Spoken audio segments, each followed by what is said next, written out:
साथीहरू अस्ट्रेलियामा आएर हाम्रोतिर योलाई दलछन ढुङ्गा, तपाईँतिर के अरे दर्शन ढुङ्गा त्यही दर्शन ढुङ्गा होइन, दलछन ढुङ्गा भन्छौँ। हामीहरू सानसानो बच्चा हुँदाखेरि यो दुईवटा ढुङ्गालाई जोडेर आगो बोल्थ्यो। अब अस्ट्रेलियामा आगो बोल्छ कि बोल्दैन भनेर त्यसरी बिचारा पुग्दो रहेछ त कमला यसरी। तर बनाउनु चाहिँ लास्ट बनाउँदो रहेछ है,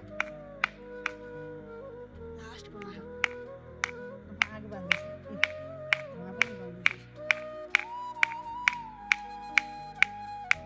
है साथीहरू अस्ट्रेलियामा आएर हाम्रोतिर योलाई दलछन ढुङ्गा, तपाईँतिर के अरे दर्शन ढुङ्गा त्यही दर्शन ढुङ्गा होइन, दलछन ढुङ्गा भन्छौँ। हामीहरू सानसानो बच्चा हुँदाखेरि यो दुईवटा ढुङ्गालाई जोडेर आगो बोल्थ्यो। अब अस्ट्रेलियामा आगो बोल्छ कि बोल्दैन भनेर त्यसरी बिचारा पुग्दो रहेछ त कमला यसरी। तर बनाउनु चाहिँ